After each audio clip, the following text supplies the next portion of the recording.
Rebonjour à tous, on va continuer notre matinée. La première partie de la matinée était là pour poser le cadre. Et là, nous rentrons effectivement dans les projets effectifs que nous connaissons ou allons connaître au niveau de la métropole. Et bien évidemment, au-delà de la métropole, tout ce que nous allons pouvoir dire peut s'appliquer, c'est important aussi notre ambition Orbimob, peut s'appliquer à d'autres villes, d'autres bourgs du territoire, dans la mesure où, quelle que soit la taille en définitive, bien sûr c'est à des échelles différentes, mais un certain nombre de problématiques se posent exactement dans les mêmes termes. Mais là, on va se concentrer sur nos projets métropolitains, c'est tout à fait important. Cette ville, on s'y intéresse. Évidemment, elle ne vit pas en autarcie, on est connecté à l'extérieur. Alors, on va avoir un panel là, extrêmement intéressant. Je vais laisser chacun se présenter, et puis à tour de rôle, ensuite, vous allez pouvoir intervenir. Donc, Patrick Wolf, je vous laisse vous présenter. Je vous prends l'honneur, normalement c'est honneur aux dames dans ma culture très ancienne, désormais. Je m'appelle Patrick Wolf, je suis né à Clermont-Ferrand. Je suis amoureux de cette ville depuis toujours. J'ai une carrière professionnelle qui ne présente pas vraiment d'intérêt par rapport à la Réunion d'aujourd'hui. J'ai par contre un passé sportif lourd pour avoir été vice-président exécutif de l'ASM pendant 7 ans. 94-2001, puis ensuite la Ligue nationale de rugby, dont j'ai été là aussi vice-président exécutif pendant 2 mandats successifs, puis ensuite, et pour terminer, l'association des ligues professionnelles, donc football, basket, volley, hand, rugby, etc., sur un principe très simple, à savoir que on ne va pas faire un texte de loi par sport et on ne va pas faire un règlement par sport. C'est de là que c'est venu. Donc un passé sportif qui m'amène surtout à vous expliquer pourquoi je suis là. Ça nécessite beaucoup de déplacements, beaucoup d'éloignements de Clermont. Ça donne énormément d'expérience sur l'histoire et la culture de chaque métropole. Et j'ai eu, j'en suis sûrement pas le seul dans cette salle, à expérimenter les retours tardifs de Paris en avion ou les retours tardifs de Paris en train, pour constater un jour, à l'occasion d'un match de l'ASM, en rencontrant Olivier Bianchi, qu'on était arrivé au sommet du point qui, selon moi, est l'un des principaux points de difficulté, d'attractivité de notre métropole. On a tout par ailleurs, on a tout. Mais mes voyages me l'ont appris. Pour faire très court toujours, Olivier m'a dit, essaye de voir si on peut réunir tout le monde, c'est-à-dire le monde des affaires tel qu'on l'appelle, les universités, bien entendu les différents élus. On s'est réunis et à l'issue de cette réunion, on a constaté qu'il y avait une dynamique, et ça c'est quelque chose qui est très positif, qu'il y avait une dynamique commune qui existait, une exaspération commune qui nous liait énormément. Et on a donc décidé de créer une association qui s'appelle Objectif Capital, dont je me suis retrouvé président par hasard, puisque je suis le seul à être élu nulle part. Et c'est comme ça que depuis 3 ans, on agit. Voilà pour la présentation. Je pense que le reste fera partie du corps du sujet. Très bien. Et je souhaitais effectivement démarrer par cette dimension qui est celle effectivement de la connexion de cette métropole qui est quand même notre capitale régionale et qui ne peut exister qu'à travers des connexions, bien évidemment. Et ça, c'est très important. Et puis, je crois que ce qui est important dans cette présentation de Patrick, voilà, c'est ce rôle important de la société civile. On y reviendra, mais ça paraît une dimension tout à fait importante. Sophie. Bonjour, moi je m'appelle Sophie Sêtre. Alors je ne suis pas née à Clermont-Ferrand. J'y suis venue pour mes études quand j'avais 20 ans et puis ça m'a plu, j'y suis revenue et puis maintenant j'y habite. Donc moi je suis chargée de mission au sein de l'ADREAL, la Direction régionale de l'environnement, de l'aménagement et du logement. Et je suis chargée de mission spécifiquement sur les questions relatives à la qualité de l'air. D'où ma présence pour vous parler un peu des liens qu'il peut y avoir entre la qualité de l'air et les mobilités. Parfait. Très bien. Merci beaucoup. Bonjour Cyril. à toutes et tous. Alors moi non plus, je suis pas né à Clermont-Ferrand. Moi, je suis né à Paris. J'ai immigré à Créteil et ensuite je suis venu là à 8 ans. Donc bon, je suis là depuis un petit moment quand même, je ne donnerai pas mon âge, mais je suis là depuis un petit moment. J'aime aussi beaucoup cette ville. Et donc je suis adjoint au transport, enfin adjoint au maire de Clermont-Ferrand, chargé des transports, de la circulation et du stationnement, et les transports étant délégué au SMTC. Je suis aussi vice-président du SMTC, vice-président de la métropole. Tout ça avec un seul mandat, hein, il n'y a pas de cumul là-dedans, c'est un seul mandat qui nous permet d'être dans plusieurs instances.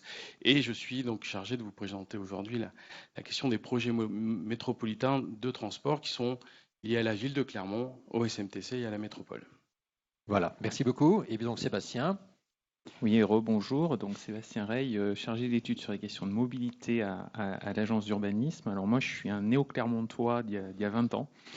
Quand je suis arrivé pour mon premier poste dans la vie professionnelle sur Clermont, et donc j'y reste, donc c'est que je m'y plais. Très bien, merci beaucoup. Voilà, alors on va démarrer avec vous, Cyril. Hein. Et l'idée est bien évidemment que vous nous fassiez part de l'entièreté du projet métropolitain. Alors on ne va pas le faire, hein, on s'est donné quelques minutes pour le faire, mais pas plus hein, d'ailleurs. Mais justement pour aller à l'essentiel, et puis je vais me mettre dans la peau du citoyen clermontois, hein, qui voit que plein de choses se passent. Hein. Vous avez entendu parler du 30 km/h, vous avez entendu parler de ZFE, vous avez parlé de choses comme ça. Mais en tant que Clermontois, je ne suis pas le plus mal informé, je ne suis pas forcément conscient de ce qu'est le projet, en définitive, de transformation. Hein.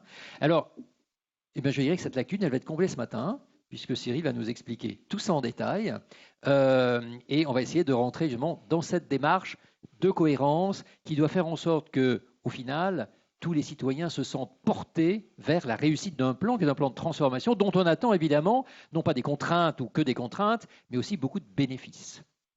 Cyril, la parole est à vous. Donc, merci. Je n'ai pas la pression du tout pour présenter ça dans le détail et pour que tout le monde comprenne. D'abord, je vais essayer de dire 2-3 mots, mais ça sera le fil conducteur, évidemment, des objectifs qu'on se fixe, et puis revenir un peu sur l'historique, parce que c'est très important. Bien sûr, toujours. Par rapport à la compréhension citoyenne, et vous avez raison, on peut avoir un certain nombre d'habitants de la métropole qui ont du mal à voir tout ça, et pourtant nous avons commencé par travailler avec eux. C'est pour ça que Sur les objectifs, rapidement, mais parce qu'ils sont le fil rouge de ces projets, c'est évidemment de faire une métropole apaisée. Pour faire une métropole apaisée, il faut réguler la question de la place de la voiture en ville, de l'usage de la voiture en ville, et donc évidemment développer les alternatives à cet usage de la voiture, alors soit avec les transports en commun, ce qui est le plus gros morceau, mais aussi en développant l'offre cyclable, et puis évidemment la marche. Donc l'objectif, c'est de faire une métropole apaisée en termes de circulation sur le territoire. C'est vite dit, et c'est en même temps un très grand enjeu et une très grande ambition. Et donc on a essayé de mettre en place, d'abord en discutant avec les citoyens. Alors évidemment, on ne partait pas de rien.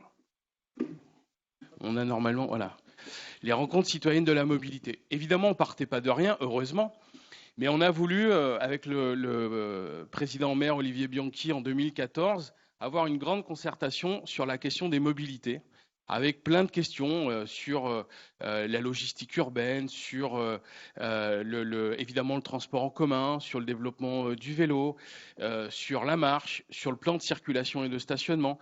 On a mis tout ça dans la discussion avec les citoyens, et on est sorti avec 22 propositions qu'on a déclinées.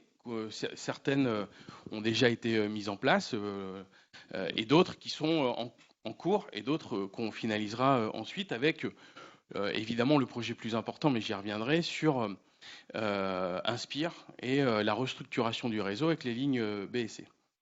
Parallèlement à ça, le SMTC en tant que tel a aussi réfléchi à un projet de mobilité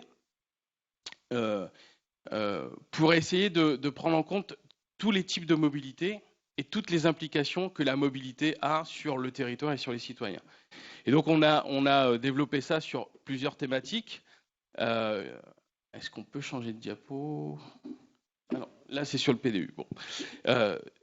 on y reviendra sur le PDU. Donc l'idée, c'était d'abord de travailler sur une mobilité pour tous, pour n'exclure personne et faire en sorte que chacune puisse avoir un outil de mobilité, quelle que soit sa place dans le territoire. Et puis, lutter contre les inégalités économiques et sociales, ça a été la tarification solidaire que nous avons mis en place, je parle sous le contrôle du directeur du SMTC en 2015, c'est ça, voilà. Moi et les dates. Donc voilà, c'était évidemment quelque chose de travaillé avant, mais qui était aussi très attendu pour qu'on puisse montrer que la mobilité, ça ne s'adresse pas simplement à ceux qui ont les moyens, mais qu'on prenait en compte et la question de la diversité du territoire et la question de la diversité sociale. Évidemment, une mobilité durable, c'était comment permettre la mobilité sans dégrader l'environnement et comment donc permettre une vie, une qualité de vie et un bien-être. Une mobilité au cœur du développement urbain. Nous étions en train de passer en communauté urbaine.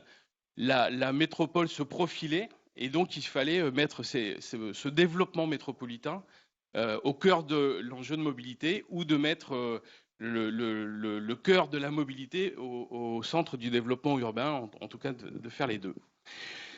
Une mobilité éducative, et vous avez commencé par ça, sur le regard citoyen, c'est extrêmement important parce que on peut faire toutes les infrastructures que l'on souhaite, on peut relier la métropole à toutes les autres métropoles de France. La question du changement des comportements et donc de la compréhension de ce qui est nécessaire dans la politique publique, dans l'ambition collective et dans les comportements individuels est une question extrêmement importante et le SMTC a pris ce sujet à bras-le-corps. Donc on a fait les rencontres citoyennes de la mobilité, une concertation démocratique. Le SMTC, avec l'ensemble des élus qui y siègent, ont réfléchi au projet. Et puis il y a ensuite eu le plan de déplacement urbain, qui est le document obligatoire, qui organise les mobilités sur une échelle de 10 ans sur les territoires, mais qui là aussi, nous avons souhaité en faire une concertation. Nous avons invité très largement les citoyens à y participer, les associations, les entreprises, tous les partenaires de la mobilité. Et il a été adopté en 2019 avec les objectifs principaux de tout PDU, c'est diminuer l'usage de la voiture, promouvoir les modes actifs, la marche et le vélo. Alors c'était les modes doux, c'est devenu les modes actifs, mais ça montre aussi l'ambition et le côté positif. Modes actifs, marche, vélo, les transports collectifs, améliorer la qualité de l'air, améliorer le cadre de vie, favoriser un partage équilibré de l'espace public, la prise en compte des handicaps. Et donc, pour atteindre ces objectifs, là aussi, alors je ne sais plus là combien on a fait d'actions, mais normalement le directeur du SMTC, 24. Dans le PDU. Ah, 24. De plus que les rencontres citoyennes de la mobilité. Mais donc on a réfléchi globalement sur, par exemple, la ligne B et la ligne C, en site propre, et puis ce qu'il fallait qu'on maîtrise en termes de connaissances et qu'on modifie. Donc, par exemple, la question du stationnement, qui est une question extrêmement importante pour développer les mobilités alternatives à la voiture. Globalement, à partir du moment où vous savez que vous avez une place de stationnement là où vous vous rendez, vous avez plutôt tendance à y aller en voiture. Si cette place de stationnement est supprimée, et pas simplement pour faire en sorte que vous puissiez prendre les transports en commun, mais parce que quand on libère de l'espace public, on peut le transformer pour autre chose. Souvent, on considère que la question du stationnement, c'est que de la contrainte. Ce n'est pas que de la contrainte, c'est de la transformation de l'espace public. Quand on supprime une rangée de stationnement, ce n'est pas juste pour faire en sorte que les voitures aient plus de place pour passer ou pour embêter les automobilistes qui peuvent plus se garer. Ça permet de mettre une piste cyclable, ça permet d'élargir un trottoir, ça permet quelquefois de créer de nouvelles places pour que les gens se rencontrent. Donc, la connaissance de l'offre de stationnement était extrêmement importante.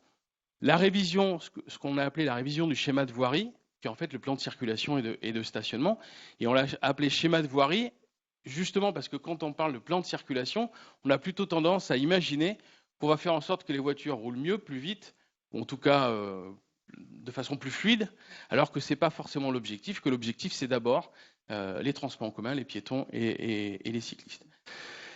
La question du partage de l'espace public, qui est une question là aussi extrêmement importante. Aujourd'hui, la voirie, elle est préemptée à 80%, voire plus, par la voiture, soit en stationnement, soit en circulation.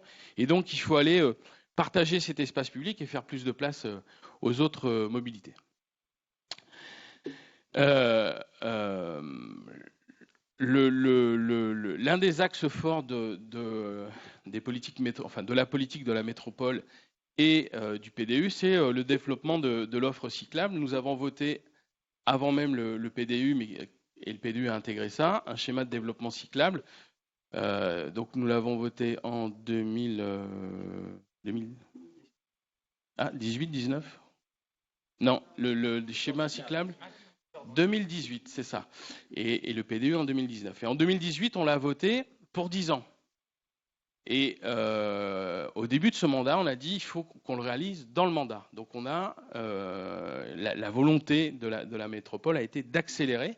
Donc c'est 365 km d'aménagement cyclable qui seront réalisés dans les 6 ans, 31 millions d'euros investis, et le développement de ce qu'on peut appeler, tout à l'heure il y aura une diapo sur la galaxie des mobilités, mais on a aussi une galaxie du vélo. C'est-à-dire qu'il faut du stationnement sécurisé pour que les gens puissent garer leur vélo, pas forcément le monter au 3e étage ou pas forcément le laisser dans la rue parce que ça peut être dangereux. Il faut évidemment les pistes cyclables, mais il faut les changements de comportement. Et on a fait par exemple un code de la rue. Ça paraît pas forcément énorme, mais ça accompagne ces changements de comportement. Et puis on a une offre avec le C-Vélo qui a, alors là c'était en 2017, qui a permis de développer de façon extrêmement importante l'offre de vélo parce que on a fait l'abonnement gratuit, la première demi-heure gratuite, et en un an on est passé de 1000 abonnés à 18 000 avec une augmentation exponentielle des courses et du nombre d'utilisateurs, et ça a permis aussi de montrer que malgré ce qu'on pouvait penser de la géographie de la métropole, enfin de la topographie de la métropole, le vélo était un axe important à développer. Le plus gros projet là-dedans, c'est évidemment le projet Inspire. C'est la restructuration du réseau et la mise en site propre des lignes B et C. C'est ce qui va profondément transformer notre système de mobilité et aussi profondément transformer les deux axes de la ligne B et de la ligne C, parce que l'objectif, c'est non seulement de faire des bus en site propre, donc en site propre sans voiture, cadencé, il n'y aura plus d'horaire, il y aura des fréquences, toutes les 5 minutes en heure de pointe, un peu plus en heure creuse, mais en tout cas, vous avez comme le tram, plus besoin d'avoir un guide horaire, vous arrivez, vous attendez votre bus et il vous emmène, et il va plus vite que quand vous êtes en voiture à l'heure de pointe parce que vous êtes pris dans les bouchons, alors que sur la ligne B et sur la ligne C, vous serez en site propre. On va profondément transformer l'urbanisme autour de ces deux axes, puisqu'on a décidé de refaire de mur à mur l'urbanisme pour permettre la végétalisation, pour permettre la présence de l'eau, pour lutter contre la sécheresse, pour lutter contre les îlots de chaleur avec la végétalisation, pour permettre d'installer des pistes cyclables qui ne sont pas comprises dans le schéma cyclable. Donc c'est 27 km de lignes et donc 27 km de pistes cyclables à peu de choses près en plus, pour faire en sorte que notre réseau il puisse être mieux charpenté pour répondre aux objectifs ambitieux que nous avons fixés et que nous avons fixés dans le PDU. La diapo d'avant sur les différents voilà, c'est ça, les différents moyens de se déplacer. Vous voyez que le moyen prépondérant, c'est la voiture. Et donc, les objectifs du PDU, c'est de passer de 61% d'utilisation de la voiture à 50% sur le périmètre métropolitain, en augmentant évidemment, notamment l'usage des transports en commun. Ce qu'on a voulu faire aussi dans le cadre d'Inspire, c'est être le plus vertueux possible. Donc, ça sera des bus électriques. On fait un dépôt de bus avec des panneaux photovoltaïques pour permettre d'utiliser de l'énergie propre. Et ce que je disais tout à l'heure, on travaille sur la végétalisation et la présence de l'eau tout au long de ces lignes, parce que il y a un aspect extrêmement important là-dedans, c'est que on a choisi de ne pas faire une deuxième ligne de tram parce qu'il y avait des questions de coût, parce que ça nous permettait de faire ces 2 lignes en site propre, et puis surtout ça nous permettait de sortir de Clermont et de faire métropole. Parce que la ligne de tram, même si elle passe un peu à Aubière, elle est clermonto-clermontoise. C'est d'ailleurs pour ça, en partie, qu'elle ne passe pas à la gare. Et donc, il ne fallait pas refaire ça, il fallait donner un signe aussi sur l'ensemble du territoire métropolitain. Et faire métropole, c'était de permettre de relier l'aéroport à Roya-Tonique, de rallier Chamalières à Cournon, enfin, avec ce réseau maillé. Hein, ce n'est pas simplement sur une ligne droite, mais avec ce réseau maillé. Je suis un peu perdu dans mes feuilles. Il n'y a pas de numéro. J'arrive à la galaxie des mobilités, oui. Ça va venir, ça va venir. Voilà, sur les autres projets, je ne sais pas combien de temps je suis en plus. Donc, il faudrait encore 5 minutes. Ah, 5 minutes, bon. Donc, galaxie des mobilités, j'adore ce schéma.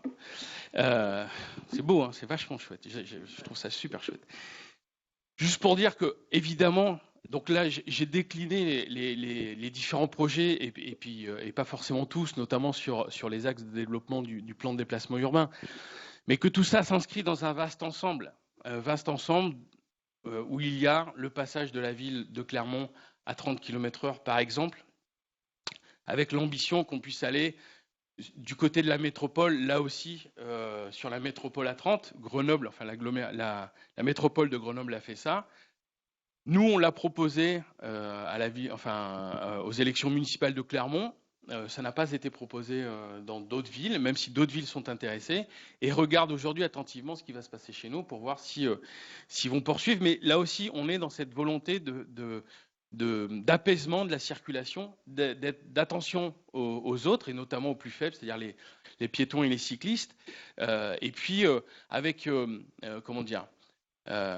cette volonté d'éducation sur quand vous passez de 50 à 30, d'abord c'est des vitesses théoriques, hein, vous perdez très peu de temps et en fait vous ne roulez pas beaucoup plus qu'à 30, notamment dans le centre urbain, et quand vous n'êtes pas dans le centre urbain, vous êtes sur des boulevards qui restent à 50, et quand vous n'êtes pas sur des boulevards, vous êtes en fait chez les gens, vous êtes devant des maisons avec des riverains et des enfants.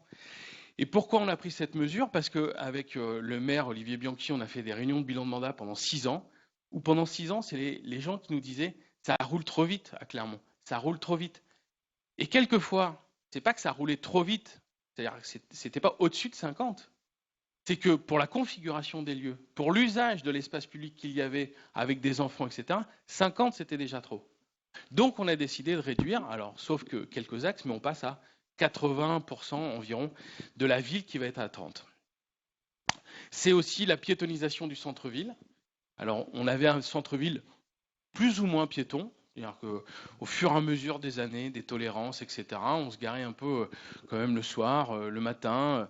Donc, on a sanctuarisé cette zone-là, et l'ambition, c'est de développer, de faire toute la butte clermontoise et d'aller dans d'autres secteurs. Il y a du côté de Carnot, dans l'accompagnement du projet Inspire aussi. Il y a du côté de Montferrand, juste à côté, où on veut entamer des réflexions pour piétoniser. Ça demande de la contrainte de la part des gens, parce qu'il y a de nouveaux horaires, c'est un peu compliqué. Et en même temps, c'est aussi une demande très importante, parce que la voiture, c'est un formidable outil de locomotion.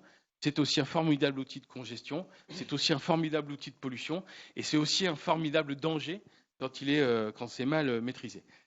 Je finis sur deux, trois choses. Nous avons des réflexions sur la zone à faible émission, sur la logistique urbaine durable, et dans l'accompagnement d'Inspire, nous avons la réflexion sur la zone à trafic limité, sur le centre-ville, et enfin le gros morceau qui sera dans ce mandat, c'est ce que je disais tout à l'heure, la révision du schéma de voirie, le plan de circulation qui va être modifié pour faire plus de passes au transport en commun, plus de place aux cyclistes et plus de place aux piétons.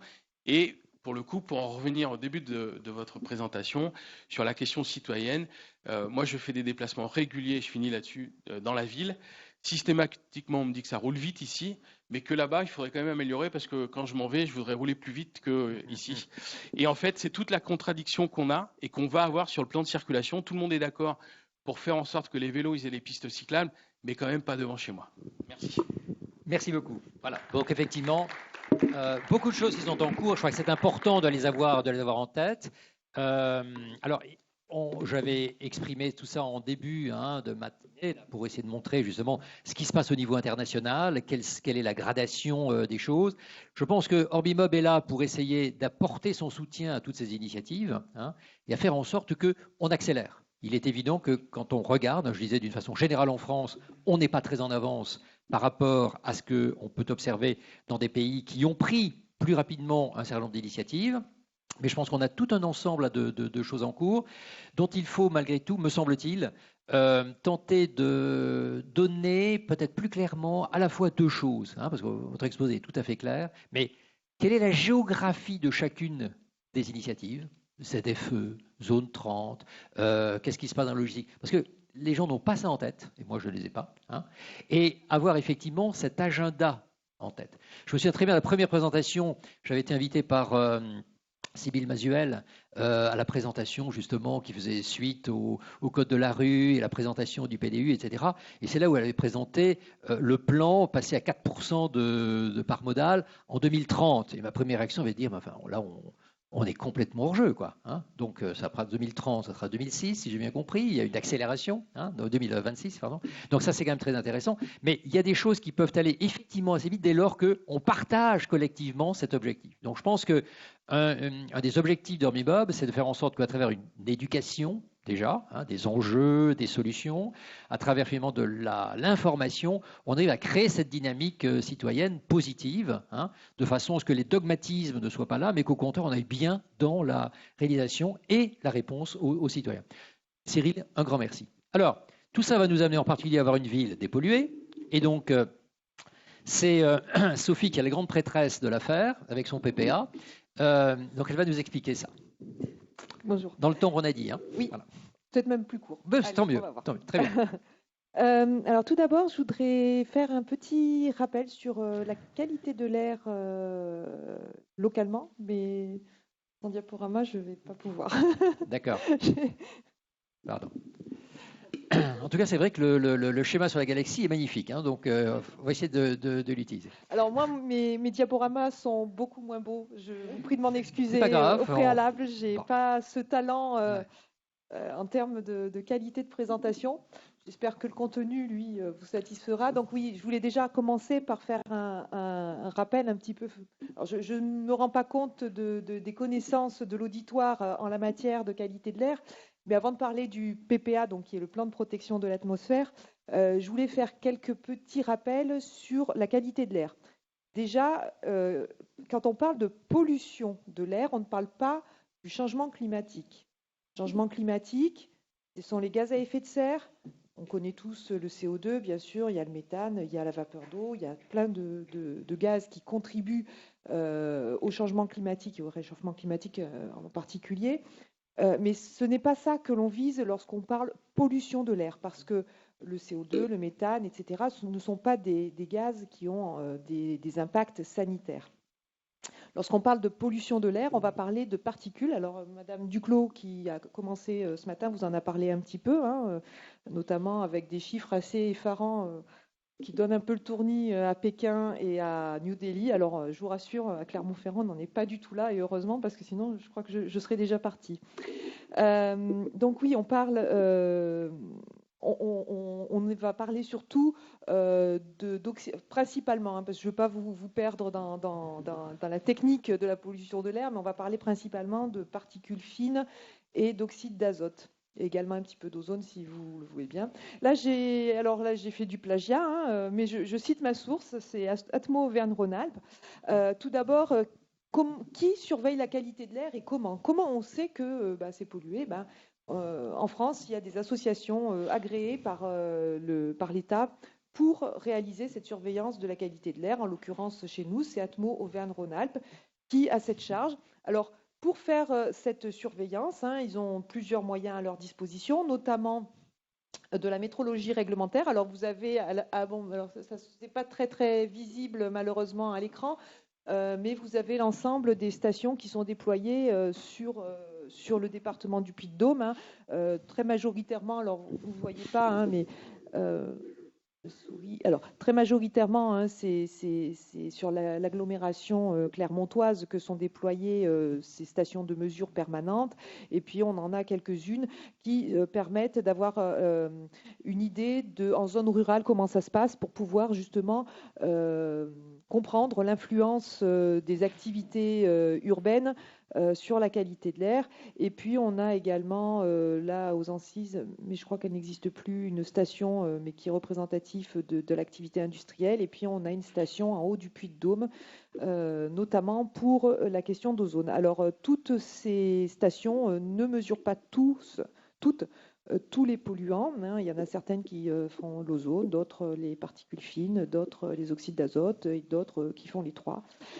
Une fois alors évidemment, vous vous doutez bien qu'on ne peut pas mettre des capteurs, des stations de mesure permanentes à tous les endroits du département. Donc, il y a par derrière des inventaires. Donc, ce sont des données nationales, souvent, alors parfois régionales, qui disent, ben voilà, une voiture, voilà quelle est, si on prend l'exemple de la mobilité, le parc.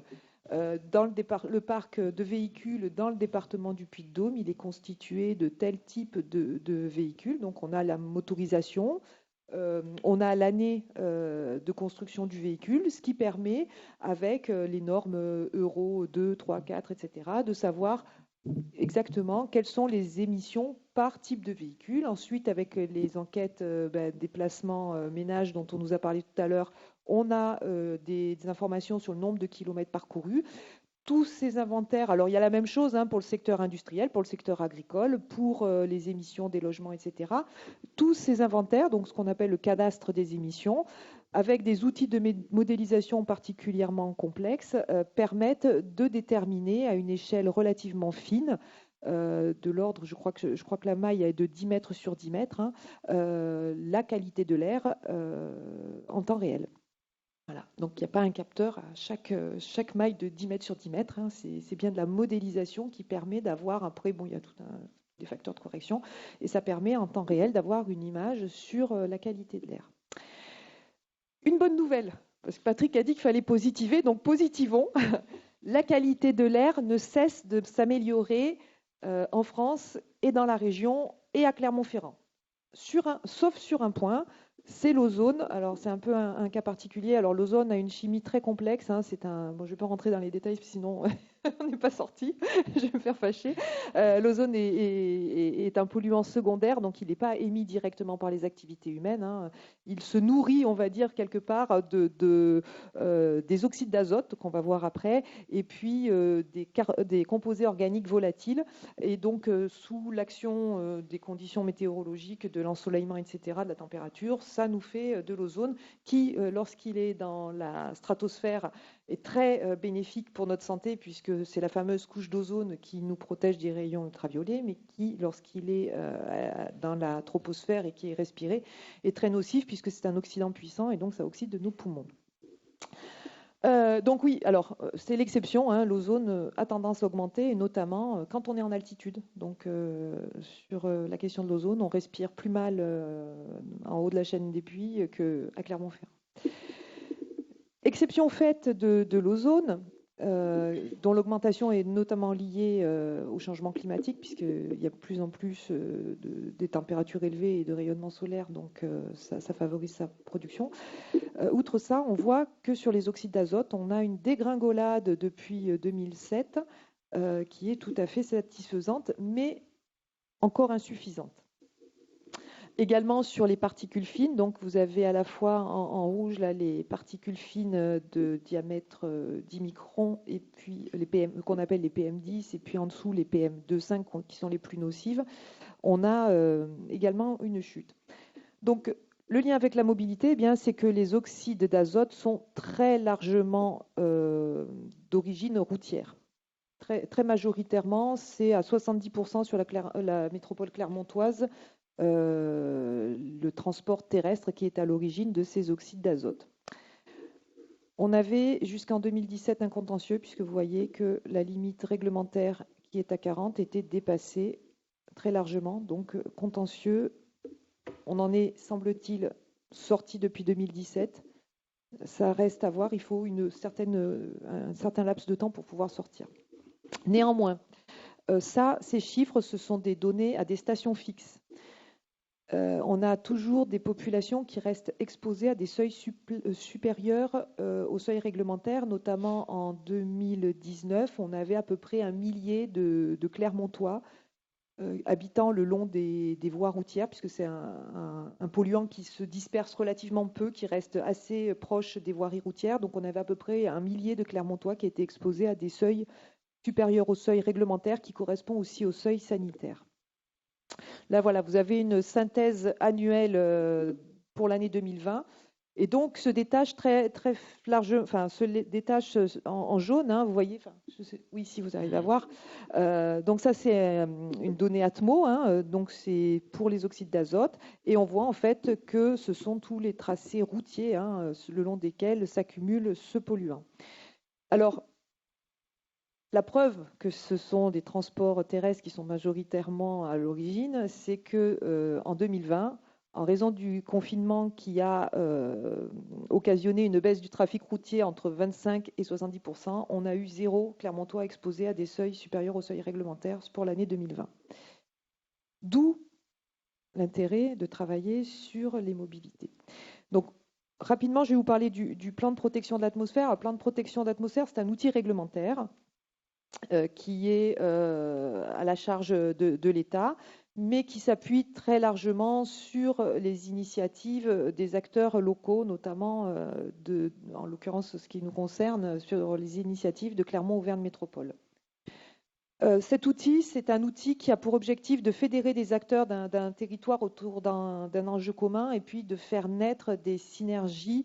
Notamment, on voit bien qu'en termes de mobilité, il est difficile de prendre une action indépendamment de l'autre et que c'est un ensemble, c'est une cohérence et qu'il faut l'ensemble des acteurs pour pouvoir avancer de manière intelligente sur le sujet.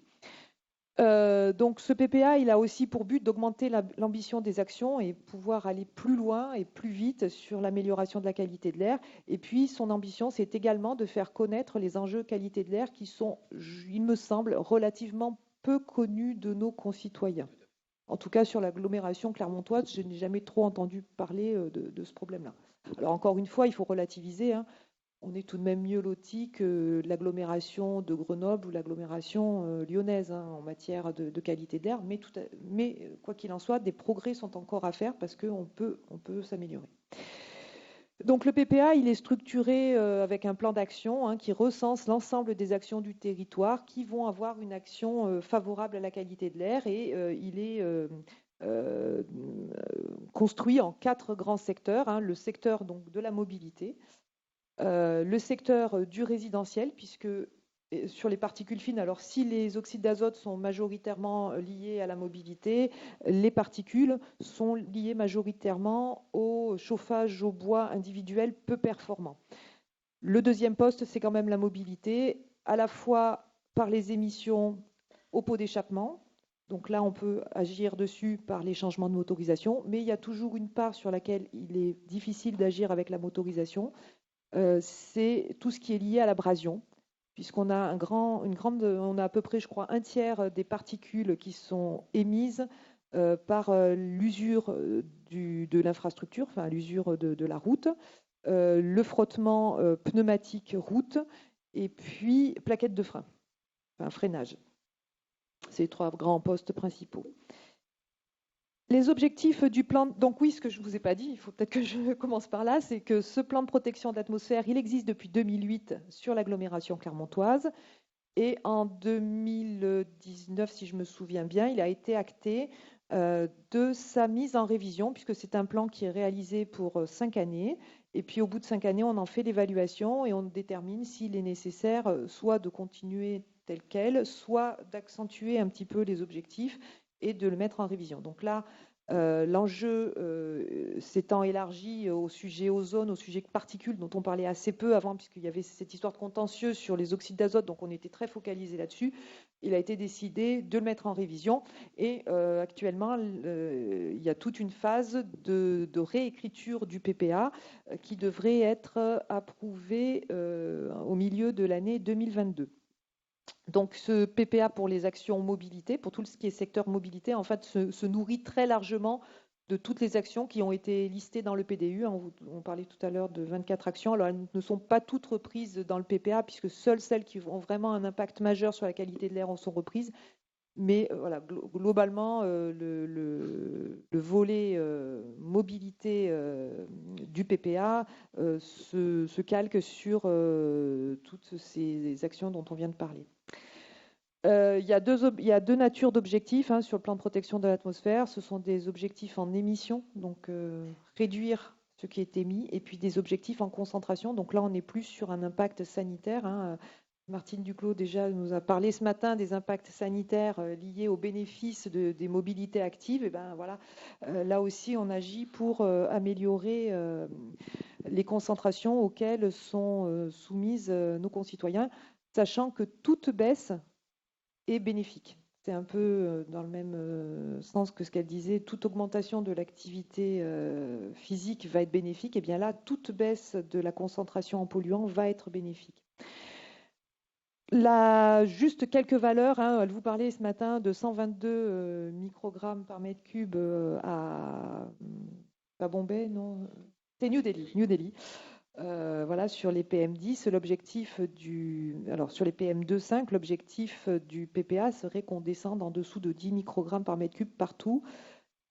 On est à peu près, je crois, à 12 aujourd'hui. Donc c'est vrai que c'est on se dit 10, 12, on est proche, mais c'est pas facile à gagner. Et puis plus on abaisse, plus c'est difficile à gagner, bien sûr. Pour les PM10, ça serait 20 microgrammes et pour les oxydes d'azote, 40 microgrammes. Alors, j'ai juste rajouté un petit quelque chose qui a toute son importance. C'est que ces valeurs sont des valeurs guides de l'OMS, de ses lignes directrices de 2005. Il y a une semaine, l'OMS a revu ses lignes directrices. Alors bon, ce n'est pas une découverte non plus, on le savait, que c'était dans les tuyaux. On ne savait pas trop quelles seraient les nouvelles valeurs. Elles sont sorties la semaine dernière. Pour les oxydes d'azote, en 2021, l'OMS dit, pour être en bonne santé, il ne faut pas être exposé au-dessus de 10 microgrammes par mètre cube. Là, ça va être plus compliqué. Sur les PM10, ça serait plus 20, ça serait 10. Et sur les PM2,5, qui sont les plus nocives, on n'est plus à 10, on est à 5.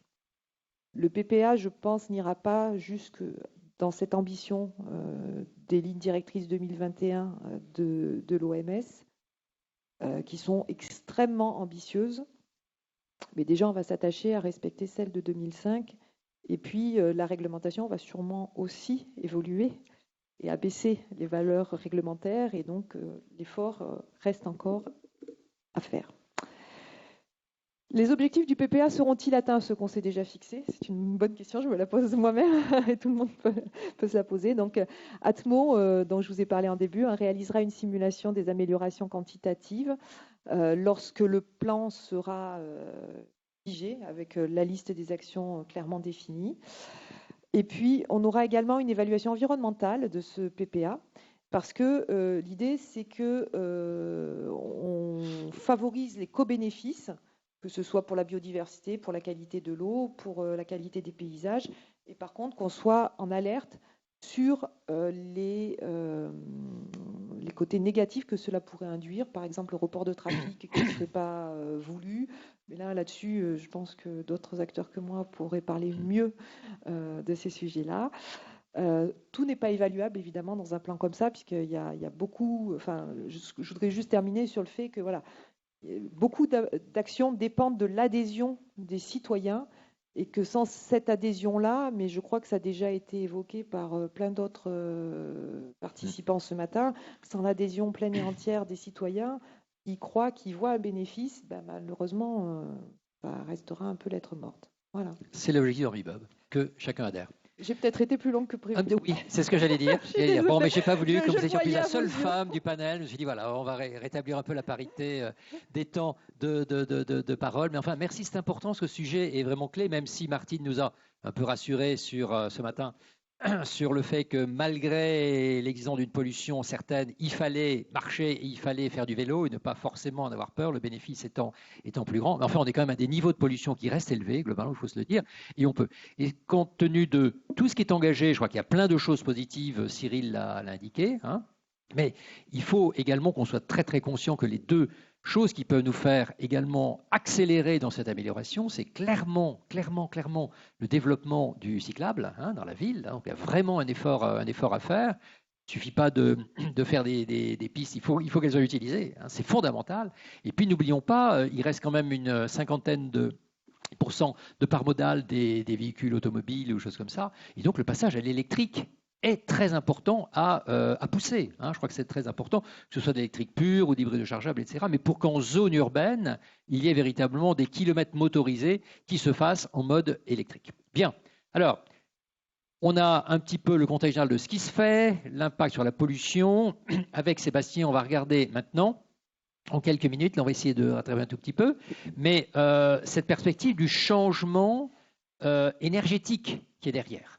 Tout ce qui est mobilité motorisée demande à ce qu'il y ait effectivement une transformation énergétique. Donc là, clairement, des projets très ambitieux, ils vont être appelés, mais derrière les objectifs de très long terme, très ambitieux, il faut qu'à très court terme aussi, il y ait des plans d'action qui commencent à engager une mutation importante. Sébastien. Oui, merci. Et je pense que ça va faire le lien avec, parce que les ambitions que l'on a à travers la présentation que j'arrive sur le projet Urban Pact, qui veut dire Urban Energy Pact, qui est un projet européen porté par 9 villes européennes, dont on voit comme c'est des villes qui sont peu connues, comme Tampere en Finlande, on les a juste représentées au niveau des pays partenaires. L'ambition est d'arriver à une démarche zéro carbone à l'horizon 2050.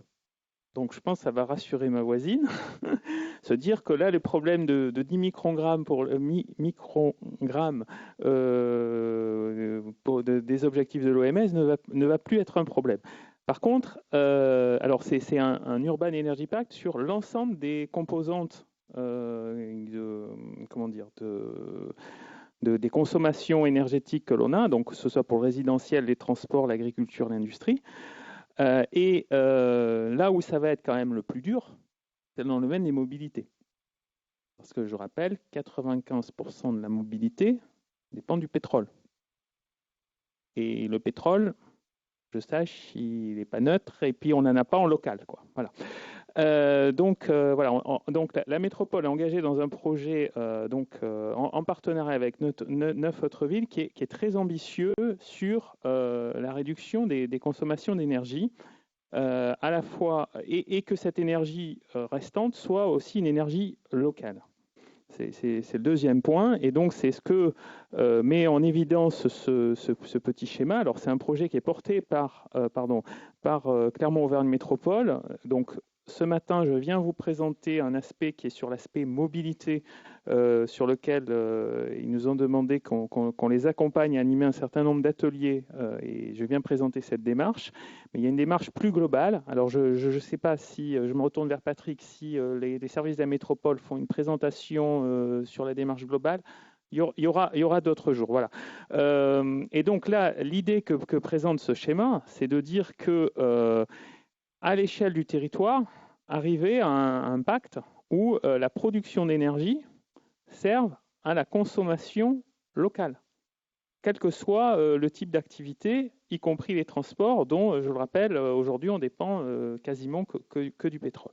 Alors, je reviens sur le pourquoi on nous a demandé de travailler aux côtés de la métropole sur cela. C'est en lien avec l'Observatoire des mobilités. C'est que sur l'année 2020, et j'y suis pas revenu tout à l'heure, on avait eu une interpellation de la part des acteurs qui participent à cet observatoire de nous dire, nous, on voudrait être éclairés sur les enjeux énergétiques. Voilà, on entend parler d'hydrogène, de l'électricité, etc. Et donc, on avait créé une série de plaquettes, là, dont vous avez les couvertures et vous pouvez aller les télécharger sur notre site internet, qui visent à s'interroger sur les énergies d'une manière générale, la question de l'hydrogène, l'électromobilité et la filière gaz. Et à la suite de ça, du coup, la métropole s'est tournée vers nous en nous disant mais est-ce que vous ne voudriez pas continuer ces travaux et nous accompagner sur cette question, d'autant que ce qu'on pressent, c'est que même si le projet est porté par la métropole, la question des solidarités territoriales avec l'environnement local va vite se poser. Parce que, par exemple, si on prend la filière du biogaz, on a probablement un gisement de biogaz avec les activités agricoles, mais les activités agricoles, elles sont relativement peu nombreuses sur le territoire même de la métropole. Or, à proximité, on peut avoir des potentialités.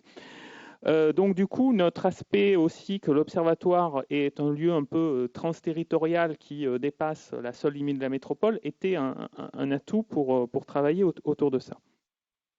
Alors, je voulais juste rappeler en fait d'où on part avec quelques chiffres du PCAET, Plan Climat Air Énergie Territorial de 2014 de la métropole. Donc on a une consommation globale de 7000 gigawattheures sur la métropole, près de 40% par le résidentiel, 20% sur le transport, 20% dans l'industrie, 20% dans le tertiaire et assez peu dans le domaine de l'agriculture. Par contre, si on regarde, et ça rejoint ce qu'on vient de dire, c'est que du fait que les transports sont beaucoup plus dépendants des énergies fossiles, sur notamment la question des émissions de gaz à effet de serre, ils se trouvent quasiment à égalité avec le résidentiel. Et donc, on est face à un vrai défi et où la voiture particulière, donc là c'est le camembert du milieu, la voiture particulière pèse 60% des consommations dans le territoire. Alors, pour travailler sur la démarche que nous avons animée là, sur environ 6 mois et dont les conclusions sont en train d'être données, et d'ailleurs en lien avec Orbimob, et je remercie encore Patrick qui nous a à plusieurs reprises sorti de notre carcan clermontois pour le remonter au niveau national, international, on a travaillé cette question au travers de 4 ateliers qui réunissait les partenaires, alors tout en visio, hein, parce que les contraintes sanitaires n'ont pas simplifié les choses. Donc on a fait des ateliers post-it avec Klaxoon, je ne sais pas si c'est pour ceux qui connaissent. Donc on a fait un atelier sur la sobriété heureuse, c'est-à-dire le fait de consommer moins. Sur la question des apports que peuvent apporter les énergies renouvelables, on s'est interrogé sur la question, une section structurante qui est des questions d'urbanisme. Et enfin, sur les questions, ce que peut nous apporter la recherche et l'innovation. Alors, j'ai fait un tableau très rapide, mais c'est plus pour un aide-mémoire pour ma part, parce que forcément, on a phosphoré le nombre de post-it dépasse largement ces toutes petites écritures qui s'affichent au tableau et qui sont illisibles.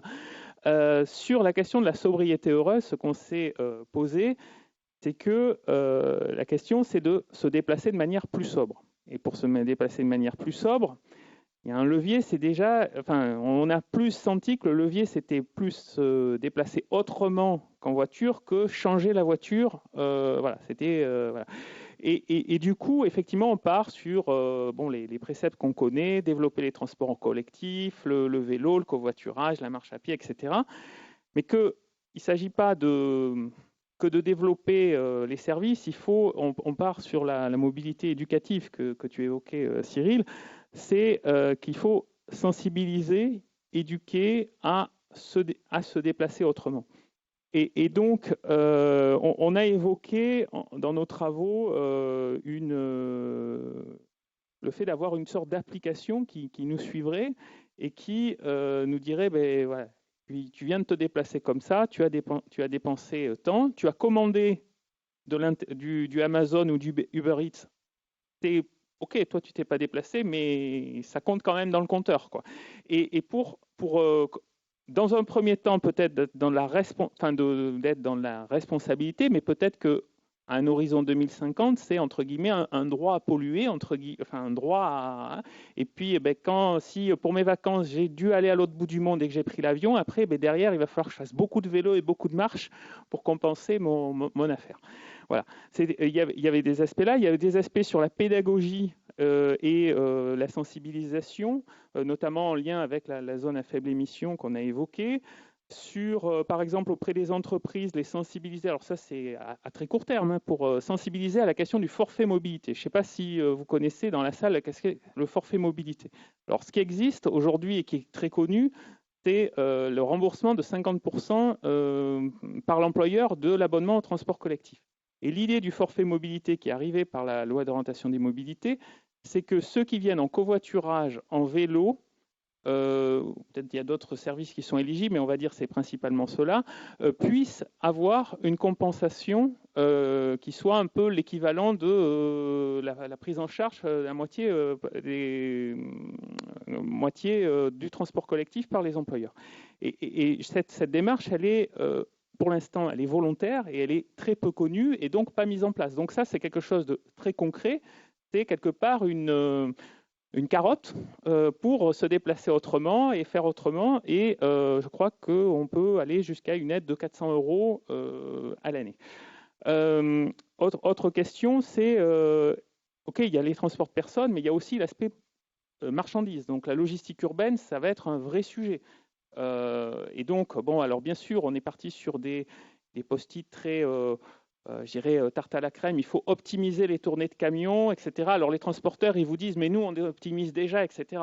Il y a peut-être aussi des réflexions à penser, est-ce que les livraisons, elles se font au pied de chaque porte, ou est-ce que, peut-être par rapport à des volumétries de colis ou des poids de colis, on accepte qu'il y ait des lieux dans l'espace public où on est sur des sortes de consignes collectives et où on se dise, par exemple, pour tous ceux qui sont sur le secteur Place de Jaude, il y a un point de collecte et au lieu d'avoir 10 camions qui apportent chacun un truc qui est à peine plus gros que ça avec 3 cm d'épaisseur, il peut venir chercher son colis à cet endroit. Voilà. Donc, et puis, on s'est posé des questions aussi sur la transformation du parc et aider concrètement la question de l'implantation des bornes électriques. Et je trouve que ce qui a été exposé par Patrick sur la Hollande est très inspirant sur ça, parce que, par exemple, en milieu urbain dense, c'est extrêmement compliqué pour un citadin de passer à l'électrique, parce que s'il n'a pas un garage privatif, c'est quasiment mission impossible de passer à l'électrique. Ensuite, le deuxième atelier, et c'est des mesures qui s'imbriquent, c'est la question de l'apport des énergies renouvelables au service de la transformation. Donc là, effectivement, premier objectif, et qui est d'ailleurs un objectif, dans les perspectives pour le SNTC, c'est que dans un horizon assez court, 100% du parc devienne électrique, bio-GNV, hydrogène, etc. Mais va se poser la question, est-ce que l'approvisionnement de cette énergie qui permet de faire fonctionner le réseau est bien local ? Est-ce qu'on fait du biogaz local ou est-ce qu'on importe du gaz de Russie ? Voilà. Donc, il y a des questions de travailler, par exemple, on s'est posé la question de travailler une production locale de biogaz. Il y a toute la question des aides aux entreprises, voire aux particuliers aussi. C'est ce que fait par exemple la ville de Paris en lien avec notamment cette question de la zone à faible émission, d'aider, d'accélérer la conversion du parc des véhicules. Et puis peut-être de manière emblématique, avoir dans l'espace public une station service de nouvelle génération qui soit un truc multi-énergie où effectivement on voit dans l'espace public quelque chose qui est très symbolique de mais oui, à cette station, on n'a pas que le sans-plomb et le diesel, mais on a tout un tas d'énergie. Et donc, ça, c'est intéressant.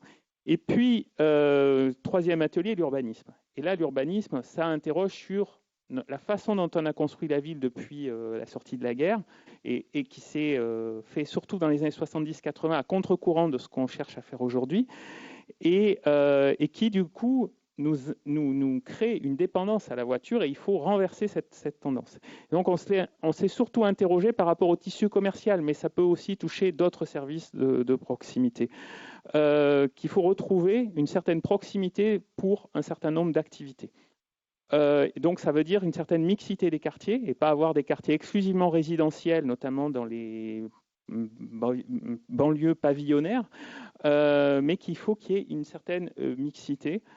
S'interroger sur, pour les personnes qui cherchent, enfin qui souhaitent habiter dans des zones de moindre densité, puisque c'était un des enjeux que posait Jean-Yves Bécler sur est-ce que le transport collectif vient à partir d'un certain niveau de densité, de dire ok, vous allez dans une zone, votre choix résidentiel est d'aller dans une zone de faible densité, mais en conséquence, il vous faut votre mode de vie doit être différent quelque part. Et donc, la place du télétravail est plus prégnante. Alors, est-ce que c'est du télétravail chez soi ou est-ce que c'est du télétravail dans un espace de coworking? Mais ces espaces de coworking nous semblent être des lieux qui sont intéressants à développer dans des zones de faible densité. Et puis, il ne faut pas oublier aussi, et ça a été dit hier, la question de la mobilité qu'on appelle dans notre jargon inversée, c'est-à-dire qu'il y ait des services dans certains secteurs qui arrivent plutôt que ce soit nous qui nous déplacions et que ça crée une certaine synergie, c'est-à-dire qu'au lieu d'être 10 à aller partir à 10 km pour aller faire des courses, il y a un camion qui vient et il y a 10 personnes qui se rabattent en proximité. Et puis, mais tout ça, au niveau de l'urbanisme, impose la mutation aussi de l'espace public. Et là, ça rejoint la question du piéton et du vélo. Et tout ce qui est autour des zones 30 et tout ça. Et que ce soit en ville, ainsi que dans nos villages. Parce que l'enjeu, il n'est pas que dans les cœurs urbains, il est aussi ailleurs. Et puis, le dernier atelier sur recherche et innovation, je dirais pour aller plus court, c'est voir comment les universités locales qui travaillent sur ces questions de mobilité de demain et dont il y a un volet qui est sur l'énergie, puissent être mieux intégrées dans la chaîne entre universités, collectivités, entreprises locales, pour qu'il y ait des expérimentations, que Clermont puisse être un lieu d'expérimentation de nouvelles énergies. On nous a parlé de biocarburants de 3e génération. Alors moi, technologiquement, j'y comprends pas grand-chose, mais en tout cas, l'idée, c'est qu'on ait un lien plus fort entre université, collectivité et entreprise. Et puis, on s'est posé la question de se dire que finalement, peut-être que l'innovation, elle n'était pas à être que sur l'aspect technologique, mais qu'elle devait être aussi sur l'aspect social, c'est-à-dire de trouver, d'arriver à faire un lieu avec le citoyen pour le sensibiliser, l'aider, l'accompagner à cette transformation dans les mobilités. Pour conclure, en fait, on voit qu'il il faut agir sur 2 leviers. Il y a un levier qui est une baisse, j'ai envie de dire drastique en fait, à l'horizon 2050 de la consommation d'énergie. Donc, comme je reprends un slogan qu'avait eu Patrick dans une conférence, c'était se déplacer sans limite si on est à pied ou en vélo. Là, il n'y a pas besoin de contraindre les déplacements. Après, sur les autres, ça va être un peu plus contraignant. C'est-à-dire qu'il faut être globalement plus multimodaux, c'est-à-dire qu'un jour, je suis, parce que je ne peux pas faire autrement en voiture, mais le lendemain, je suis à pied, je suis en vélo, etc. Être intermodaux, c'est-à-dire que, ben oui, peut-être que la voiture, je l'utilise sur les 3 premiers kilomètres, mais après, je pars en covoiturage, je suis en transport collectif, etc.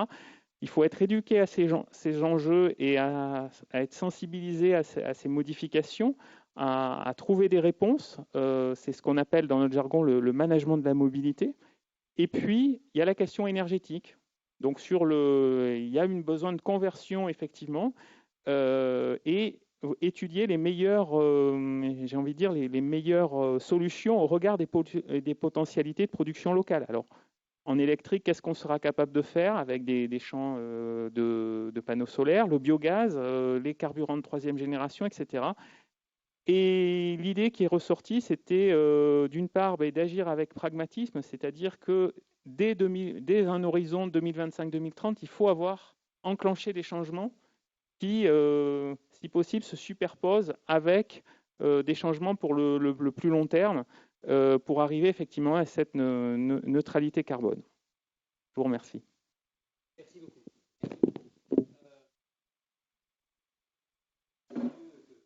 d'Excellent 2050, c'est qu'effectivement, il va obliger à faire beaucoup de choses. Et donc, ce que je trouve extrêmement intéressant, c'est qu'il chasse par nature même tous les dogmatismes, en se disant, c'est ça qui est la solution. Non, on va avoir besoin d'énormément de choses. Et donc, j'insiste toujours, j'aime bien ce mot, il faut porter un regard extrêmement bienveillant sur la variété des initiatives, parce que c'est à travers cette conjonction-là que nous arriverons effectivement à bouger les choses. Alors, on a vu plein de choses belles, là, hein. C'est très très bien. Donc je vais me tourner vers Patrick maintenant, parce que je vais démarrer par vous, mais c'était pour vous faire conclure surtout. Et, en disant, vous avez tout écouté, hein, et je m'adresse à vous à la fois en tant que citoyen, voilà, et en tant que président d'Objectif Capital.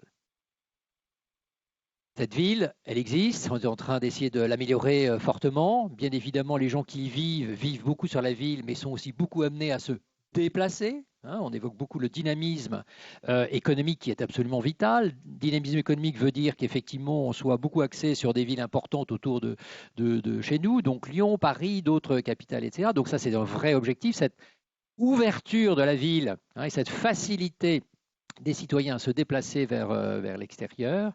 Donc ça, c'est très important. Donc vous, Patrick, quand vous entendez tout ça, vous êtes également en charge de vos responsabilités sur Objectif Capital, vous dites quoi? Je vous laisse vraiment liberté de parole. Profitez-en. Hein. Oh non, quand même. Toujours dans l'esprit bienveillant que j'ai évoqué. Hein. Voilà, on construit. C'est assez marrant comme transition parce que pendant tous ces exposés, je me disais, mais je tombe là-dessus comme les cheveux sur la soupe. Bon, puisque nous, quel est notre rôle? Notre rôle, c'est que chaque entreprise aujourd'hui qui se crée, chaque universitaire, chaque chercheur, chaque médecin, il a mécaniquement une dimension européenne. J'appartiens à une génération où la majorité des entreprises, en dehors de Michelin, c'était des entreprises locales qui se déplaçaient finalement peu. Or, aujourd'hui, on a une foultitude de start-up, une foultitude de chercheurs. On a un dynamisme économique extraordinaire que je découvre chaque jour. Mais ça, c'est européen à minima et mondial probablement. Quand je vous entends tous, je me dis, bon sang, je trouve que cette métropole est attractive, mais elle va l'être encore plus quand vous serez allé au bout. Et je ne vais pas discuter sur la taille de la piste cyclable qui empoisonne mon existence, ce qui n'est pas vrai d'ailleurs, mais au contraire sur toute la dynamique que vous êtes en train de créer. Ça va attirer du monde. Or, je l'ai dit dans l'introduction, ces gens aujourd'hui ont un frein qui est l'accès et la possibilité de se déplacer. Objectif Capital, après 3 ans, s'est fixé un objectif qui résume tout.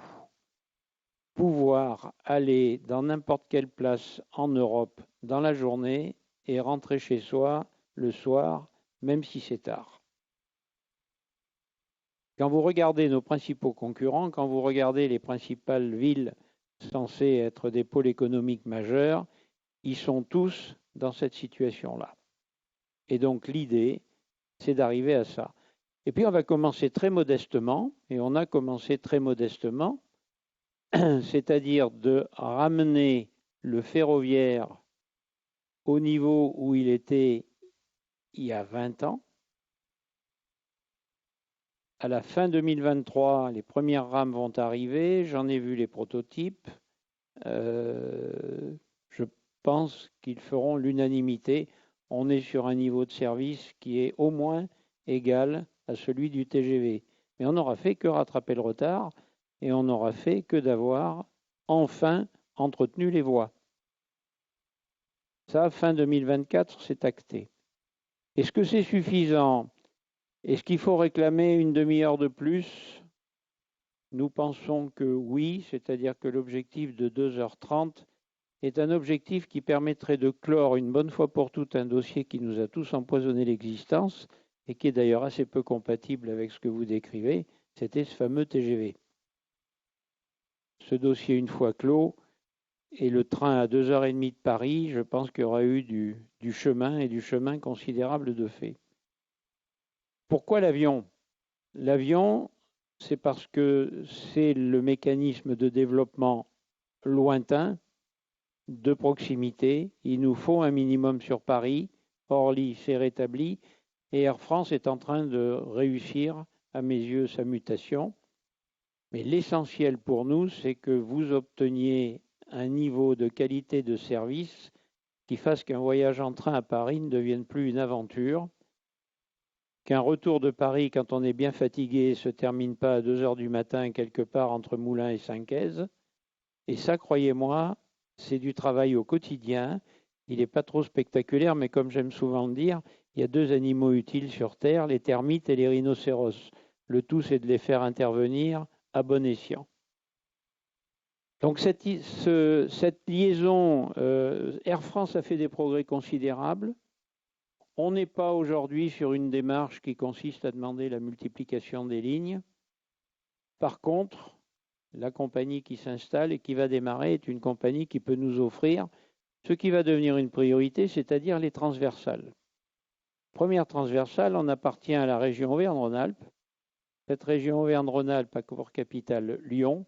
Et la seule alternative qu'on a sur Lyon, c'est la voiture, avec des perspectives d'accès particulièrement difficiles, puisqu'ils sont aussi sur la même démarche, que c'est très embouteillé, et que par conséquent, il va nous falloir autre chose.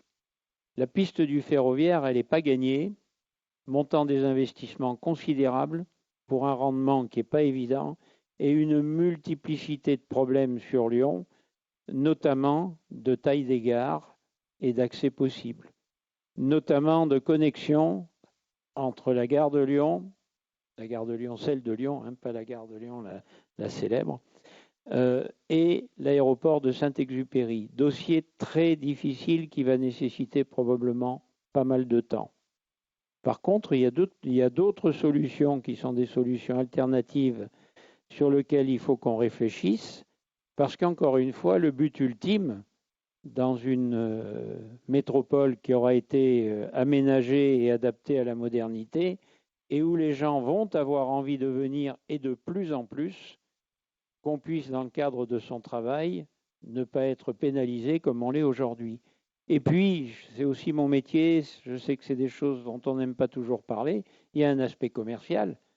Lorsque vous avez des chercheurs coréens qui arrivent après 12 heures de vol à Paris et qui passent la nuit parce qu'il y a un avion qui s'est mis en rade, c'est pas bon pour nous. C'est pas bon. Et on a raté, beaucoup le savent, on a raté certaines implantations d'entreprises pour cela.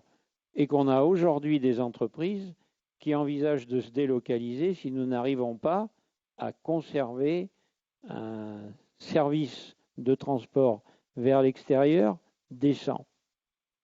L'opinion du citoyen, puisque vous m'avez interrogé là-dessus, pour conclure. Je ne suis pas objectif parce que je suis amoureux de ma ville et que je suis amoureux de cette région. Par contre, j'appartiens à une génération, je le disais tout à l'heure quand on attendait la réunion, j'appartiens à une génération qui est abasourdie par cette nouvelle génération que vous représentez tous, plus ou moins, chacun à votre façon, qui a appris à travailler ensemble. Le plus grand plaisir que j'ai à présider Objectif Capital, c'est de voir à quel point la nouvelle génération des élus et de leurs adjoints ont une capacité à travailler ensemble. On est en train de sortir peu à peu de ces clivages idiots qui ont empoisonné notre pays. Et ça, je vous avoue qu'appartenant à la génération d'avant, c'est un vrai bonheur de voir à quel point les choses fonctionnent et de ce fait, un vrai plaisir de s'occuper de ça. Il faut que vous le transposiez partout. Il faut que les travaux énormes que vous faites et que je découvre ce matin se fassent avec la vertu du bénéfice de tout le monde, c'est-à-dire en écartant toutes les vieilles idéologies qui ont empoisonné ma génération. Voilà le message que je voulais vous passer. Mais je suis enfin optimiste sur l'avenir de votre génération, qui est celle de mes enfants, qui est accessoirement aussi celle de mes petits-enfants, et sur lequel, il y a encore 3 ou 4 ans, j'étais très inquiet. Par contre, il faut la créer, cette dynamique, il faut l'accélérer, on a tout ce qu'il faut ici.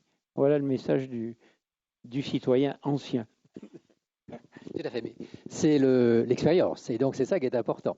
Bon, voilà, je voulais qu'on ait, et merci donc à tous quatre, parce que je pense que vous avez vraiment fait un travail remarquable en peu de temps. J'aurais aimé que tout ce qu'on se dit là, tous les citoyens l'entendent. Il faut qu'on trouve le moyen vraiment d'apporter ça pour porter du dynamisme et de l'enthousiasme, parce qu'il se fait beaucoup de choses, qu'on n'oublie jamais qu'effectivement une capitale métropole, enfin une métropole, capitale régionale, puisque je considère toujours que l'Auvergne est une région, ça c'est mon regard personnel, demande à ce que la ville soit intrinsèquement améliorée et bonne, mais complètement ouverte sur l'extérieur. Et ça c'est évident, et cette dualité de messages, il faut absolument qu'on l'ait constamment. Voilà, moi j'ai travaillé longtemps chez Michelin, donc je me suis beaucoup déplacé. Et c'est vrai que j'aime beaucoup l'Auvergne, j'aime beaucoup Clermont, mais les handicaps que vous avez évoqués, ils sont là, ils sont toujours là. Et c'est un vrai handicap, alors que nous avons une attractivité réelle. Donc il est vraiment essentiel que... alors on parlera demain des mobilités territoriales qui sont sur 150 km autour de Clermont, parce que c'est le cœur de l'intérêt d'Orbimob, mais il faut que dans cette réflexion de la ville, puisqu'aujourd'hui on parle de la ville, de la métropole, etc., cette attractivité soit fondamentalement et en intraville et évidemment dans sa capacité à se tourner vers l'extérieur. Ça n'est pas du tout incompatible, bien au contraire, mais il faut que dans les schémas et la façon de regarder les choses, on ait cette flexibilité et cette justement bienveillance par rapport aux attentes des uns et des autres, puisqu'à certains moments, on est en week-end, donc là on est citoyen à Clermont, on va dans le volcan, etc. Et puis le reste de la semaine, on est ailleurs, on fait des choses. C'est ce regard-là qu'il faut porter et que justement, à travers Orbimob, je souhaite que l'on arrive à développer. Patrick, vous avez eu raison d'insister sur ce côté, il existe du dialogue. Quand dans Orbimob, on a choisi la maille des 4 départements de l'Auvergne. Et je sais que ça a suscité un certain nombre de réactions autour en disant mais pourquoi pas la région, pourquoi pas prendre le commissariat. J'ai dit c'est 4 départements. C'est là que l'on est capable de maîtriser les choses et en particulier de maîtriser ce que vous avez exprimé, c'est-à-dire la capacité à peu près bien et de mieux en mieux dialoguer ensemble. Voilà, je crois qu'à cette maille-là, avec une certaine relative homogénéité de considération dans le développement de nos 4 départements, on peut vraiment faire énormément de progrès. Je dis toujours, l'Auvergne, c'est une Slovénie, donc c'est pas ridicule, c'est un petit pays européen. On l'oublie trop souvent, c'est au cœur du Massif central et ça fait 22 départements, c'est un quart de la France, voilà, tout simplement. Ça sera le cœur dans les décennies qui viennent de tout ce qui est travail sur la captation de CO2. Nous sommes la zone de France la mieux positionnée là-dessus. Je voudrais d'ailleurs que ça devienne un des axes forts d'un développement. On n'en parle jamais, mais et c'est bien dommage. Voilà. Et donc l'idée que l'on a, c'est de faire en sorte que toute cette réflexion non étriquée, au contraire complètement ouverte sur l'avenir, devienne effectivement le quotidien de nos réflexions sur Clermont et sur notre belle région auvergnate, sans aucune manière d'éloigner bien sûr le reste. On fait partie de la région Auvergne-Rhône-Alpes et c'est important de développer des choses avec, et je salue la présence de Cara qui est là justement pour animer toute cette dynamique au niveau de la région dans la filière des mobilités, donc c'est très important. Mais on a quelque chose à faire là et on peut être vraiment emblématique. Voilà. Et je trouve que la qualité des dialogues et des interactions que je découvre aujourd'hui me fait vraiment chaud au cœur, et en me disant que dans 5-6 ans, je ne sais pas trop où on en sera, mais je pense que ça sera bon. Ça sera très bon. Mais il faut accélérer et travailler ensemble. Quelques commentaires de fin, là, un mot qui vous brûle la langue et sur lequel vous avez envie de finir? Non? Vous avez tout dit? Alors, très bien. C'est la jeune génération Oh, pas si jeune que ça. Non, c'est une réflexion qui m'est venue déjà hier à la fin de nos discussions, à la fin du laboratoire international. Et je trouve que les propos de Patrick vont dans le sens. Moi, je me dis que je partage les difficultés qu'a notre métropole sur ces questions d'accessibilité nationale. Et du coup, je pense que le défi, une spécificité du défi qu'il y a ici par rapport à des villes mieux connectées, c'est que l'abandon de l'objet voiture va être beaucoup plus compliqué, peut-être pas dans l'espace du quotidien, mais c'est que pour se connecter à d'autres territoires, prenons la différence entre Nantes ou Lyon versus Clermont, c'est que on va avoir des plus grandes facilités de se connecter à d'autres régions depuis Nantes ou Lyon versus ici. Et du coup, autrement qu'en voiture, hein, ce que je veux dire, et du coup, que ce soit les ménages ou les entreprises vont vont se dire, oui, à un moment, j'ai toujours besoin de ma voiture. Et du coup, la conversion du système, elle me semble quelque part un peu difficile parce qu'à un moment, il y a cet objet voiture qui est dans le système. Et donc, voilà, là, il y a des questions à se poser sur la question de l'autopartage, sur la question du stationnement résidentiel, des choses comme ça, pour que on puisse entre guillemets, changer dès qu'on peut changer, mais qu'il y a des segments où, globalement, on pourra, enfin, peut-être que dans 2050, il y aura des choses qui seront arrivées, qui seront différentes, mais en tout cas, dans le logiciel que l'on croit voir pour les 5 ou 10 ans à venir, on sent que ça va être un peu plus compliqué. Et ça, je pense que c'est une difficulté plus grande qu'on peut avoir par rapport à des villes où, effectivement, les urbains des cœurs des villes de Lyon ou de Nantes sont dans des processus de démotorisation, c'est-à-dire d'avoir moins de voitures dans le ménage ou plus de voitures du tout, qui sont peut-être, moi je crains, plus compliquées ici, justement par rapport à ces faiblesses de connexion vers d'autres régions.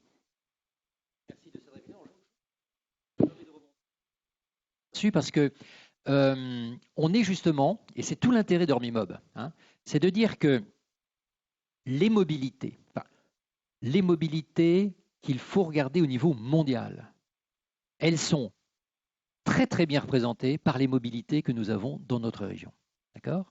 Et dans notre région, on a des villes de taille moyenne, on a un habitat qui est pas mal dispersé, et effectivement, dans ce mix des mobilités qu'on va avoir du train, on va avoir de l'avion, on va avoir de la voiture, on va avoir du vélo, on va avoir tout ça. Et la voiture n'est pas en soi un mal. La voiture est en soi un outil fabuleux. Donc le point n'est pas de chasser les voitures. Le point c'est d'en avoir moins. C'est ça qui est important. Et d'avoir un usage. Parce qu'un usage qui soit bien adapté aux besoins que l'on a. Je prends un exemple. Moi, mes enfants habitent en ville. Tu dis jamais leur bagnole. Bon, ils ont des enfants. Dès qu'ils partent en vacances, ne serait-ce que pour des questions de coût, de commodité, de flexibilité d'horaire, parce qu'ils voyagent la nuit, c'est pour que les enfants dorment, etc., etc. Voilà. Donc cette flexibilité, il faut y voir quelque chose de formidable. Bien. À partir de ça, on a la capacité à se dire, là où il y a des usages de voitures qui resteront. Et quand on voit les pays qui ne sont pas justement avec une mobilité, ils n'aspirent qu'à une chose, je pense à l'Asie, je pense à l'Amérique latine, je pense à tous ces pays-là, ils vont forcément développer leur parc. Nous, il est certainement un peu trop important. Voilà, il est un peu trop important, mais réfléchissons plutôt en termes de rééquilibrage, en termes d'adaptation des usages de chaque chose à des moments. Hein. Moi, bon, j'ai travaillé, ma femme aussi, on avait 2 voitures. Bon, ben voilà, aujourd'hui, on en prend une, quoi. Voilà, ça y est, c'est passé, c'est une passe de la vie. Et puis, on l'utilise. Ce qui est important, c'est non seulement que les gens se disent j'ai ou j'ai pas une voiture, mais combien tu fais de kilomètres. L'idée, c'est peut-être de baisser le nombre de kilomètres que l'on fait. Voilà, mais d'aller vers cette manière de regarder les mobilités en se disant j'en fais un usage modéré. J'aime beaucoup la notion que vous avez évoquée de sobriété heureuse. Hein, parce que je crois qu'elle est fondamentale, parce qu'il y a à la fois cette notion de sobriété et cette notion de plaisir et de bonheur, c'est ça qu'on cherche. Hein. Donc c'est très bien vu, et dans cette sobriété heureuse, je pense qu'il y a vraiment la notion de multimodalité qui doit être vécue pleinement. La première fois que je suis dans ce statut, ça me fait très drôle. Bon, moi je pense qu'on a un problème d'approche des problèmes. On vit dans une société actuellement dans laquelle on est perclus de questions et dans lequel on laisse croire qu'il y a une réponse immédiate à chacune de ces questions. Et un président de la République, on l'aime pas, ça c'est l'affaire de chacun, qui a dit laissez le temps au temps. Je crois que c'est une des choses qui nous manque actuellement. La deuxième chose, c'est qu'on a un talent d'Achille en France qui est spécifique à la France, On croit tous au grand soir. Il n'y a pas de grand soir. Il y a effectivement des problèmes, et je partage complètement le point de vue de Patrick là-dessus. Il y a effectivement des problèmes. Il faut effectivement réduire significativement ces fameuses consommations. L'automobile est un des problèmes. Mais s'imaginer que parce qu'on va la supprimer, ça va les régler tous, regardez derrière vous, regardez notamment quelles étaient les idées reçues il y a 20 ans et regardez combien de ces idées reçues sont véritablement entrées en application. Et ça ne se résout que d'une seule façon, c'est dans un système qui existe dans d'autres pays, qui consiste à une concertation et à une écoute permanente et à une adaptation progressive aux problèmes. Et on a un enjeu énorme, croyez-moi, là, puisqu'on parle de la génération, assumons-le jusqu'au bout. C'est angoissant pour un homme de mon âge de voir vers quoi on est parti si les courbes continuent, pour mes enfants d'abord, qui ont vos âges, et mes petits-enfants, qui ont les âges de vos enfants. C'est angoissant, tout le monde le ressent. Mais n'imaginons pas que d'un coup de baguette magique, on va régler le problème. Vous en avez pour 30 ans devant vous. Hein. Heureusement qu'il y en a même pour encore plus que 30 ans, parce qu'il y aura du travail à faire après. Mais on est d'accord. Alors, encore une fois, la pression. Non, mais je voulais réagir parce que je partage cette idée qu'il faut laisser du temps au temps. Parce que le changement de comportement, la création des infrastructures, ça ne peut pas se faire du jour au lendemain, qu'il y a des réponses complexes. Et nous, on est confrontés à des besoins impérieux de réponses immédiates à des choses qui sont complexes et sur lesquelles il faut prendre le temps de réfléchir. Et en même temps, pour faire référence à notre président, et en même temps, il y a des urgences. Il y a une urgence climatique, environnementale, et on a bien vu que tout le monde en avait conscience. Il y a une urgence sociale. Regardez aujourd'hui le prix des carburants, le prix de l'énergie. La dernière fois que c'était à ce niveau, on a eu la crise des gilets jaunes. Et donc il y a une urgence sociale à laquelle il faut répondre. Et une urgence sociale qui est une urgence environnementale, et dans une situation, dans un pays qui est quand même tendu. Avec des écarts de richesse extrêmement importants qui font que tout ça est extrêmement compliqué. Par exemple, moi hier j'étais en débat à Montluçon sur la question des transports. Il y avait une maire de commune rurale, 400 habitants, qui disait, j'ai regardé, pour préparer la réunion, j'ai regardé les statuts de l'INSEE, les relevés de l'INSEE. 35 à 40% du budget des ménages de sa commune, c'est la voiture. Et donc, dès que ça dépasse les 40%, dès qu'il y a 2 ou 3% supplémentaires, ça devient terrifiant dans la vie. Terrifiant. Parce que c'est la sortie avec les enfants qu'on ne fait plus, parce que c'est le loisir, parce que c'est la sortie au cinéma, etc., etc. Ou parce que tout simplement, on va réduire le chauffage parce qu'on ne peut plus payer à la fin. Et donc la question sociale, c'est une question environnementale, c'est une question de mobilité qui est une urgence criante. Et la crise des gilets jaunes qu'on a vécue, c'est aussi ça. Et donc on est dans ce mouvement, double mouvement où il faut du temps, et au moment où, en même temps où il y a des urgences sociales auxquelles on doit répondre. Et juste pour le petit mot de conclusion, c'est qu'à un moment, ça se passe aussi au-dessus de nous, enfin en termes de collectivité. On a besoin que l'État s'investisse encore plus qu'il ne le fait aujourd'hui sur ces questions-là.